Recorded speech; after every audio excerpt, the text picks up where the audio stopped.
ساتھ ملا لیتا ہے یا چلا لینے کی کوشش کرتا ہے تو یقینی طور پر دا سیکرٹس کتاب کے اندر ہوگا. لائبریریاں چھاننی سارا کچھ کیا, لیکن جس طرح میں نے بتایا کہ یہ بندہ اس وقت تک بین تھا, اب تو خیر بڑا اچھے لاتے ہیں ہر چیز اس کی یوٹیوب پہ, ایون لیکچرز بھی مل جاتے ہیں, لیکن میں جس زمانے کی بات کر رہا ہوں نتھنگ واز اویلیبل. ایک دفعہ کیا ہوا, میرے ایک بڑے بھائی ہیں, میرے دوست ہیں سید سجاد طاہر, ان کے بڑے بھائی سید علی طاہر, میرے ایک قسم کے ڈائریکٹ فرینڈ بھی ہیں, میرے بڑے بھائی بھی ہیں, میرے ڈائریکٹ فرینڈ بھی ہیں, ڈی جی پی آر سے ڈائریکٹر ریٹائر ہو چکے ہوئے ہیں. تو ان سے میری یاری دوستی تھی. تو 89-90 کا زمانہ ہوگا, میں ان کے پنچ ہاؤس کالونی میں ان کی بیٹھک میں بیٹھا ہوا تھا. تو پتہ نہیں کیوں میرے ذہن میں آیا, میں نے کہا یار علی بھائی بڑے سوشل سے آدمی, کافی بڑے ہیں ہم سے وہ.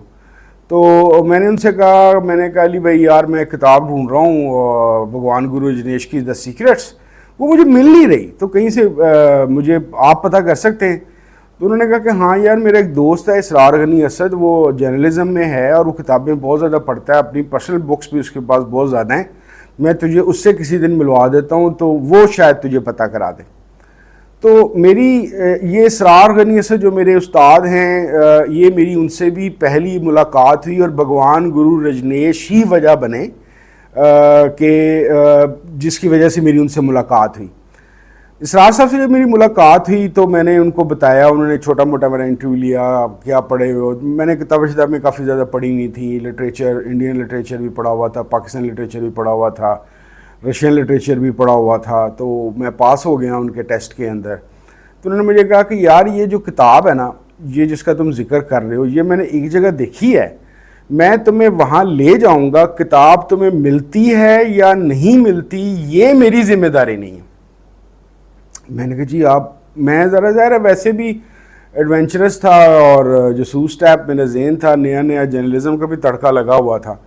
تو میں نے کہا نثار بھائی آپ مجھے بتائیں کہاں پڑھی ہے, میں آپ مجھے ساتھ مجھے لے جائیں اور میں انشاءاللہ تعالیٰ ان کو کنونس کر لوں گا, لے لوں گا.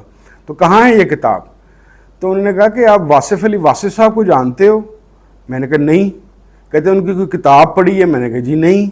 کہتے ہیں آپ ایک کام کریں, ہم کوئی پروگرام بناتے ہیں واصف صاحب کی طرف جانے کا, لیکن اس سے پہلے تھوڑا سا ان کو پڑھ لیں تو میری طرف چکر لگائیے گا. That was my first visit to Israr Sahab, یعنی کہ ان سے میری ملاقات کی پہلی وجہ بنے بھگوان گرو رجنیش, اور دوسرا جو کنیکشن ڈیولپ ہوا وہ واصف صاحب کی وجہ سے ہوا.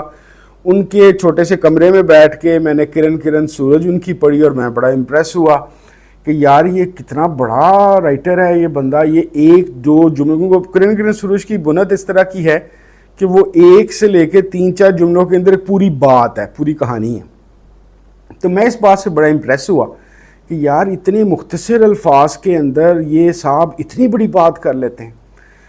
خیر میں ہر 3-4 دن بعد یاد کراتا رہا اسرار صاحب کو کہ یار مجھے ملا دیں واصف صاحب کے ساتھ ملا دیں. اور میرا مقصد اور کوئی بھی نہیں تھا, صرف مقصد یہ تھا کہ میں نے ان کے پاس جانا ہے اور ان سے کہنا ہے کہ جی وہ جو بھگوان گرو رجنیش کی سیکرٹ کتاب ہے وہ مجھے دے دیں, میں فوٹو کاپی کرا کے آپ کو دے دوں گا یا آپ کے پاس بیٹھ کے پڑھ لوں گا, مجھے بس ایک دفعہ دکھا دیں آپ, میں اس کو صرف دیکھنا چاہتا تھا. کچھ جمعرات تھی میرے خیال کے مطابق, اس جگہ کا نام اگر مجھے صحیح یاد ہے تو یہ گلشن راوی کے پاس ایک جگہ چوک نناریاں لاہور میں, وہاں پہ ان کی رہائش تھی. جب ہم وہاں پہنچے میں اور اسرار صاحب شام کے وقت, تو انہوں نے مجھے بتایا کہ یار یہاں کے کچھ پروٹوکولز ہیں, واصف صاحب سے آپ کی ملاقات کی میں کوشش کرتا ہوں. آج اس کے تھوڑی دیر بعد واصف صاحب اپنے ڈرائنگ روم میں ایک محفل کا بھی ارینجمنٹ کرتے ہیں جس میں وہ گفتگو کرتے ہیں لوگوں کے ساتھ. لیکن اگر آپ کو آج پہلی دفعہ جگہ مل بھی گئی اس محفل میں تو پروٹوکولز یہ ہیں کہ پہلی 2-3 محافل اٹینڈ کرتے ہوئے آپ نے کوئی سوال نہیں پوچھنا, آپ صرف سنیں گے. تو مجھے تھوڑا سا انکمفرٹیبل سا میں ہوا کہ یار یہ کون سی جگہ ہے کہ جہاں پہ میں گھر پہ آیا ہوں. پہلی بات تو یہ ہے کہ ملاقات ہوتی یا نہیں ہوتی اس کی کنفرمیشن نہیں ہے, یا جو ان سے ہے جب میں اندر جا کے بیٹھوں گا بھی تو میں کوئی سوال نہیں پوچھ سکتا. بہرحال سم ہاؤ اس طرح ہوا کہ اسرار صاحب نے میسیج بھیجا, اپنا نام بھیجا اور ساتھ میرے بھیجا کہ میرے ایک دوست آئے ہوئے ہیں واصف صاحب سے ملنا چاہتے ہیں. میں اندر گیا, that was my first meeting with Wasif صاحب. تو واصف صاحب اندر ایک چھوٹے سے کمرے میں تشریف فرما تھے اور ایک ٹیبل ان کے پاس چھوٹی سی پڑی تھی, کرسی پہ بیٹھے ہوئے تھے, اور تھوڑا سا وہ اکھڑے اکھڑے سے مجھے لگے نا, یا جس طرح چہرے پہ بندہ کوئی انکمفرٹیبل ہوتا ہے تو ویسی مجھے ایک ایکسپریشن لگا. تو انہوں نے میرے سے نام پوچھا, کیوں آئے ہو, کیسے آئے ہو. میں نے کہا جی بس, میں نے کہا یار پہلی ملاقات میں تو کتاب مانگتا اچھا نہیں لگتا. تھوڑا جس طرح بتا بھی رہے ہیں کہ آہستہ آہستہ یہاں پہ ہوتا ہے, تو ڈرائنگ روم تک پہنچ جاؤں تو پھر میں آہستہ آہستہ پوچھ لوں گا. تو ایک مختصر سی ملاقات تھی, کھانسی وغیرہ بھی آ رہی تھی, لیکن کوئی بہت ریسیونگ قسم کا ماحول نہیں مجھے لگا نا واصف صاحب کا. تو میں تھوڑا اس کے بعد انہوں نے ہمیں فرق کر دیا, ہمیں محفل میں بھی اس دن ہماری باری نہیں آئی. میں چلا گیا, تھوڑے دن بعد پھر میں پہلے تو ہفتہ دو ہفتہ میں نے صبر کیا, پھر میں اسرار صاحب کے پیچھے پڑ گیا. میں نے کہا اسرار صاحب وہ نہ آپ میری دوبارہ ملاقات کرا دیں. کہتے ہیں یار ان کی ایک کتاب ہے دل دریا سمندر, تم وہ پڑھ لو تاکہ جب تم ان سے ملو تو صاحب کتاب ہیں تو آپ کو ان کے متعلق کچھ پتہ ہو. میں نے کہا جی وہ کرن سورج میں تو میں نے پڑھ لی ہے. تو انہوں نے کہا نہیں جی تم دل دریا سمندر پڑھو. لو جی میں نے دل دریا سمندر پڑھی. میں تو حیران بنی کہ میں تو ایسی کوئی کتابیں میں نے آپ کو بتایا کہ میں بہت پڑھتا تھا, لیکن دل دریا سمندر جیسی کتاب تو میں نے کبھی پڑھی نہیں تھی. وہ کتاب اس طرح کی تھی جیسے ایسے لگ رہا تھا کہ کوئی بندہ میرے سامنے بیٹھا ہے اور میرے سے گفتگو کر رہا ہے. یعنی کہ وہ لکھاوٹ والی چیز نہیں تھی, وہ باقاعدہ وہ کتاب آپ سے بات کرتی تھی. یہ میں اپنے اس دور کی بات کر رہا ہوں کہ جس کے اندر میں بہت ہارڈ کور قسم کا نان ریلیجس نان اسپرچول بندہ تھا, اور ہر چیز پہ اعتراض, ہر چیز پہ ایڈونچر. اس کے باوجود اس کتاب نے مجھے اتنا امپریس کیا, اور آج تک میں ہوں کہ نئے لوگ جو لکھنا پڑھنا سیکھنا چاہتے ہیں, میں سمیت میرے اپنے بچوں کو, کیونکہ وہ بھی انگریزی اسکولوں کو پڑھے ہوئے تو اردو وہ بہت بہتر نہیں تھی ان کی, تو میں 3 لوگوں کو سجیسٹ کرتا ہوتا ہوں کہ یہ 3 کتابیں یا 3 لوگوں کو آپ پڑھیں.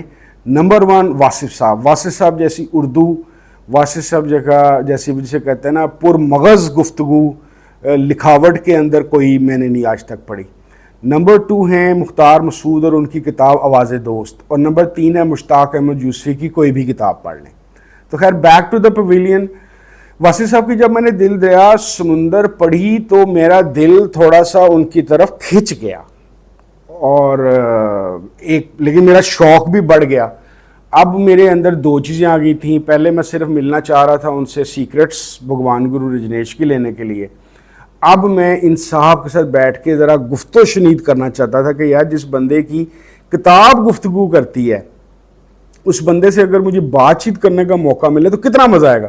اس زمانے میں سیکھنا سیکنڈ لیول پہ ہوتا تھا, مجھے مزہ آنا چاہیے ہوتا تھا, یعنی کہ میں اس پہ ہوتا تھا کہ مجھے مزہ آئے گا کہ میں بات کروں گا. تو خیر کچھ تھوڑے عرصے بعد میری دوبارہ ملاقات ہوئی, تو اس دفعہ جب میں واصف صاحب کے پاس گیا تو that was a all together entirely different Wasif صاحب. اتنی محبت سے اتنی شفقت سے وہ مجھ سے ملے, میرے ساتھ مجھے کوئی آدھا پونا گھنٹہ دیا, اور وہ میری زندگی کا یادگار ترین اس میں ایک جملہ ان کا بہت اچھا تھا, کیونکہ ان دنوں میں 91 شروع ہو چکا ہوا تھا, تب تک میں ایم اے فلاسفی شروع کر چکا تھا. گھر سمیت میرے تمام جگہ سے مجھے جوتیاں ہی پڑتی تھیں کہ تو یہ کیا کر رہا ہے, اس کا کیا فائدہ ہوگا. تو واصف صاحب میری زندگی کے واحد آدمی تھے کہ جب انہوں نے مجھ سے پوچھا کہ عمر تم کیا کرتے ہو, میں نے کہا سر میں ایم اے فلاسفی کر رہا ہوں, تو ہی واز سو ہیپی. اور انہوں نے مجھے کہا کہ یار یہ تم نے بہت ہی اچھا کام کیا ہے, یعنی کہ دل سے انہوں نے ایسے کہا کہ میرا تو دل چاہے کہ میں ان کے پیر پکڑ لوں کہ شکر ہے واصف صاحب کسی بندے نے تو مجھے کہا کہ میں کوئی اچھا کام کر رہا ہوں. پھر انہوں نے مجھے نصیحت بڑی اچھی کی کہ تم اس کو دین دنیا دونوں کے لیے کرنا, اور اس کے ذریعے سے علم کی جستجو جاری رہے. تو اس کی وجہ سے میرا ایک قسم کا اس دفعہ جب میں واصف صاحب کے پاس گیا تو ایک دل دریا سمندر کا اثر, دوسرا واصف صاحب سے دوسری ملاقات میں ان کا محبت اور مشفقانہ جو طریقہ کار تھا وہ اتنا زیادہ تھا کہ میرے ذہن سے نا وہ کتاب ہی نکل گئی کہ یار یہ اتنے شفیق اور اتنے اچھے انسان ہیں. اس کے بعد میری واصف صاحب سے ملاقات, کیونکہ یہ اتنی پر مغز اور اتنی کمپریہنسو ملاقات ہو گئی تھی کہ جو چیز میں جاننا چاہتا تھا وہ مجھے جو دل دریا سمندر سے میں نے اخذ کی تھی نہ صرف کہ مجھے اس کی کنفرمیشن مل گئی بلکہ واصف صاحب نے مجھے کوئی مزید باتیں بھی سکھا دی. دیٹ از وائی اس 91 کے آس پاس کی یہ ملاقات اور اس کے بعد کوئی 5-7 سال دل دریا سمندر جو کتاب ہے وہ میری بیڈ بک رہی ہے. یعنی کہ مینس کہ میں آج تک آپ لوگوں کو بھی سجیسٹ کرتا ہوں کہ اگر آپ نے کتاب ہی پڑھنی ہے کوئی اور آپ کبھی بڑے انگزائٹی، سٹریس یا بورڈم یا بوریت کے شکار ہوں تو آپ دل دریا سمندر پڑھیے. یہ کتاب کے تھرو واصف صاحب آپ سے باتیں کریں گے اور اللہ تعالیٰ کا ان پہ بہت ہی خاص کرم ہے. کیونکہ میں نے اسپرچویلٹی کی، تصوف کی، لٹریچر کی، اردو اور انگریزی زبان میں بہت ساری کتابیں پڑھی ہیں، لیکن جتنی زندہ تحریر اور جتنی الائیو اور جتنی اندر گھس کے آپ کو چیزوں کو سکھانے والی کتاب آپ کو واصف صاحب کی ملتی ہے. میں بڑی معذرت سے ایک جسارت کر رہا ہوں، جس طرح سے آپ نے سنا ہوگا کہ دادا صاحب حجویری صاحب کی کتاب کشف المحجوب کے متعلق مشہور ہے کہ جس کو کوئی مرشد نہ مل رہا ہو تو وہ یہ کتاب پڑھ لے. واصف صاحب کے متعلق میری جو ان کی کتابیں ہیں نا، خاص طور پہ دل دریا سمندر اور قطرہ قطرہ گلزم اور کرن کرن سورج، یہ 3، دوسری بھی لیکن میں اس کے متعلق میری بہت زیادہ ایسوسیشن ہے. جس کی زندگی میں کوئی دوست نہ ہو اور بوریت ہو اور بعض دفعہ اس کو کسی دنیاوی کام کی بھی کسی ٹینشن یا سٹریس سے نکلنے کے لیے کوئی وے آؤٹ چاہیے ہو اور اس کو کوئی سجیسٹ کرنے والا یا مشورہ دینے والا نہ مل رہا ہو تو بھائی جان آپ لوگ دل دریا سمندر پڑھیں. واصف صاحب will talk with you. Wasif صاحب آپ سے دوستی کریں گے، آپ کو سمجھائیں گے، آپ کو راستوں کا بتائیں گے. باقی چوز کرنا نہ کرنا آپ کا کام ہے. تو میرے لیے واصف صاحب کی جو شخصیت ہے، کیوں میں نے ان کی ایک تو خیر ظاہر ہے جن میں نے عرض کی کہ جن لوگوں سے میں ملتا رہا ہوں ان کے متعلق میں بات کرنا چاہتا ہوں. واصف صاحب کی زندگی سے مجھے اور ان کی کتابوں سے یہ پتہ چلا کہ وہ جو سے دوسرا انسٹنس جو آج تک میری لائف میں ساتھ چل رہا ہے وہ یہ ملا، سچا دیندار وہ ہے جو محبت کرنے والا بندہ ہو. یہ پہلی دفعہ نا میں نے دل دریا سمندر میں پڑھا تھا اور مجھے ایسا لگا تھا کہ یہ بٹھا کے نا بچوں کی طرح واصف صاحب نے مجھے سمجھایا تھا کہ بیٹا جی، وہ جو سے ایک جملہ بڑا مشہور ہے، الفاظ کی کمی بیشی میں معافی چاہتا ہوں، کہ فقیری آغاز، وہ اس طرح کا مفہوم بنتا ہے کہ بے ضرر ہونے سے آغاز ہوتا ہے فقیری کا اور اس کی جو انتہا ہے آپ فائدہ مند بن جاتے ہیں.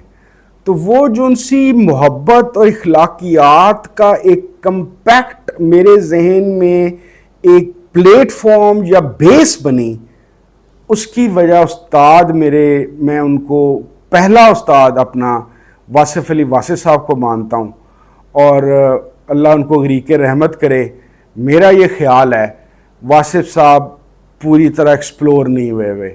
ان کا مزار بھی بن گیا ہوا ہے. انفارچونیٹلی ہوا یہ کہ 92 کے اندر میں پہلی دفعہ حج پہ گیا تو 40 دن ہوتے ہیں. میں کوئی سا نیک کوئی عبادت گزار آدمی تھا تو میں نے پھر کہیں سے نوائے وقت میں یا کوئی جنگ میں ان وہ کالمز لکھتے تھے تو میں نے کالمز ان کے پڑھے.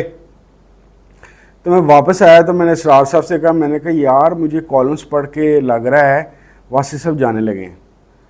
تو کہتے کیوں؟ میں نے کہا یار وہ کچھ ایسی باتیں کر رہے ہیں جیسے بندہ جاتے دفعہ آخری نصیحتیں یا نہیں کر رہا ہوتا کہ یوں کر لینا، یوں کر لینا، یوں کر لینا. تو اس نے کہا نہیں آپ کو ایسی لگا، وہ بالکل ٹھیک ہے. طبیعت پچھلے دنوں خراب ہوئی تھی لیکن تھوڑے عرصے بعد واصف صاحب کا انتقال ہو گیا. بدقسمتی سے جب ہم ان کے گھر پہنچے جنازہ چلا گیا ہوا تھا یہ میانی صاحب لاہور کے اندر، اور جب میں اور اسرار صاحب موٹر سائیکل پہ وہاں پہنچے تو قبر کھود رہی تھی، تقریباً تیار ہی تھی. تو وہاں ان کی تدفین ہوئی. وہاں پہ اب ان کا مزار بھی ہے. مزار تو میں کبھی نہیں گیا، وہ ایک علیحدہ سائنس ہے، میں کبھی آپ کو بتانے کی کوشش کروں گا.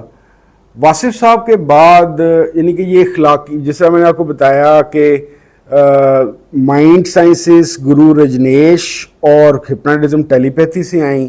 اخلاقیات کا پہلا جو پلیٹ فارم تھا کہ دین اخلاقیات سے ریلیٹڈ ہو سکتا ہے وہ واصف صاحب آئے.